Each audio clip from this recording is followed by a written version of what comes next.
forest.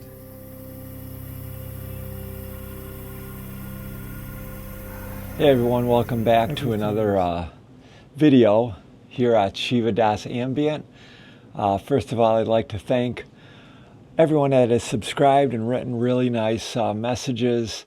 I hope to continue to do this for the foreseeable future, and I thought it was time to do a little rig rundown. I did have a previous video that showed one of my pedal boards, but I really wanted to show you everything that I use, everything that inspires me to play ambient music. And you know, it is very important for us as musicians and as artists, as anybody that's creative in some way, to have things that inspire us. You know, things inspire us in different ways. If you're a painter, for example, different paints, different textures, different landscapes inspire you to paint a certain way. If you're a writer, then you know, you go into different environments to write, to get ideas, to stimulate your creative juices, right? And as guitar players, we know that different guitars inspire us to play different ways. One of the great inventions of the modern era is the capo. We can, you know, play chords down here close to the low parts of the neck, or we can capo, and it inspires us to play the same chords, but different sounds, different, you know, textures take shape. So it's the same thing with ambient guitar. And of course, all of you that play electric guitar, maybe play ambient guitar, know different pedals, different sounds, different echoes, different delays, different, you know, reverbs and things like that can help us to create different feels, different moods, different textures. So our guitars are no different. So I thought I'd introduce you to my three guitars in this rig rundown. So the first guitar I have here is my PRS Custom SE. This is a, of course, made by Paul Reed Smith. This was the first modern electric guitar that I bought. I have had others in the past, but it's been a long, long time. So I bought this guitar. Well, this is actually the second guitar I bought. I'm sorry. I bought this guitar about 3 years ago. It's not a super expensive guitar. I think I spent like $800 or $900 on it. Bought it at Sweetwater Guitar. And this is just my kind of number one guitar, my go-to guitar, just standard tune. And it's a good guitar. Feels very comfortable. I love the way it looks. Has a nice sunburst on it. Sounds really good. And it does play very good. So this is my number one guitar. So let's give it a little test, and I'll play a little bit on it, and then we'll go to the next guitar.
All right, my next guitar is a very recent purchase. I bought this over the summer this year, so I've had it for just about 3 months, I guess. This is another PRS guitar. This is the PRS SE277 baritone guitar. Now, if you know anything about, we've already talked about this, Bill Wenzel from Chords of Orion, you know he's very fond of baritone guitars. And I just watched a video with him over the summer. He was talking about baritones, and I thought, like, I really need to get a baritone guitar. So I bought this one. This is another, inexpensive PRS guitar. I think this one is about $800, maybe $900. I don't remember the exact price. But it's another beautiful guitar. And of course, I know there's a lot of different tunings for baritone guitars. This is just the standard tune baritone guitar, which is B, E, A, D, I believe F sharp and B. So let's give this one a sound and see what it feels like and sounds like, because it does have, it does give you different feels. Although you can play the same chord shapes, but it does give you a different feel because it's deep sound, and I really love that. So let's check this one out.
All right, my friends, this is my secret weapon.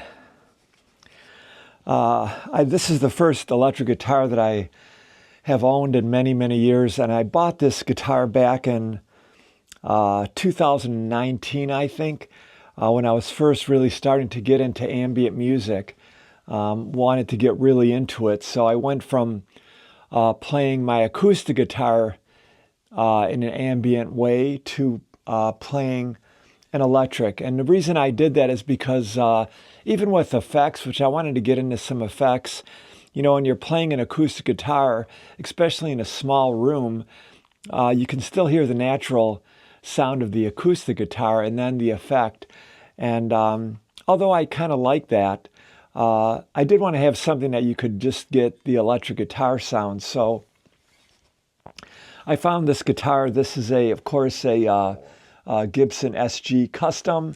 It's the Les Paul 100th anniversary issue of the guitar. I think when they first issued these guitars, it had kind of an electric tuning system in the back of the neck here, the head of the guitar. But this one didn't have this. This was ordered special, I guess. And so I love this guitar. So I played this guitar just standard tuned for quite a while. But then after I got my my PRS Custom, the standard guitar, I decided to try something with this guitar. So I wanted to have it tuned to the Robert Fripp's new standard tuning. Now, if you're not familiar with that, you can find YouTube videos about it. It's Robert Fripp's standard tuning, and it's tuned from the top down. It's tuned C, G, D, A, E, G. So I discovered that you can't really tune a standard set of strings to that tuning. It just won't work. So I took it to my friend who works on all my guitars. He's an excellent guitar technician. Used to own a guitar store here in the area, and I've been going to him for many years. So all he does now, he closed his store up and retired, but he does custom guitar work and repair work. So he works on all my guitars. So I took this guitar to him, and I told him I wanted to have it tuned in this Robert Fripp new standard tuning. Now, he had no idea what it was, but he did the research. He figured out what the tuning was, and he put special custom strings on it to accommodate everything properly. So this is my secret weapon. And this gives a totally different texture, just different feel, and different soundscapes can be created from this. And it inspires me to play in a little bit different way. Now, I'm not technically trained in music. I don't know anything about scales. I don't know anything about music theory. When I first started playing guitar, I was just playing rhythm. And I just learned where the chords were, where bar chords were, where, the regular shaped chords are. And I just still play like that. And I really don't want to know too much about theory. We'll talk more about why that is and some examples of that in some very popular musicians. But I just, don't do it. I've even signed up for a couple of online courses over the last year or so to learn scales so I can learn to play up and down the neck. But this just bores me, and I just want to play. So that's what I do, and this guitar inspires me in a different way, as the baritone inspires me in a different way, and of course my standard guitar inspires me. So let's check this one out, and we'll play around with this and see what this one sounds like.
All right, folks, so that's a look at my three guitars for this rig rundown. I hope you can see the differences. I'm just playing around right now. I really didn't have anything prepared to play, so it might not be my best, but each guitar inspires me in different ways. And the other thing that I did want to say is that I was using the looper to create some background tone and some type of rhythm, but oftentimes what I'll do is I'll use like the baritone, for example, to establish some rhythm, and I'll loop that, and then I'll reach for one of my other two guitars to play over the top of that. So it gives a nice mix. And I've even, on occasion, when I've been playing out at places, on occasion I would loop one thing from one guitar, play some solo on another guitar, and then switch to another guitar, and then maybe go back to the baritone. So I like to mix them up in one big piece of music. So I hope this was interesting for you. It just goes to show you how different, you know, for us as guitar players, how different guitars, how we might use a capo to create different feelings, different moods, and inspire our creativity, really. But again, this can be with anything, whatever your method of creativity is, whether you're a writer, a painter, somebody who just thinks up ideas, you know, and here, of course, when we're playing ambient music, for most of us that play any type of guitar and use pedals, the pedals inspire us as well, so that's why we like to buy a lot of pedals. In my next video, I will do a whole rig rundown of my entire pedal board. I have 2 pedal boards here, and an area for my MacBook with 2 different keyboards. I'll get into all that in the next video. All right, my friends, thank you for joining, and if you're watching this, please subscribe. Great day. See you on the next one. Blessings.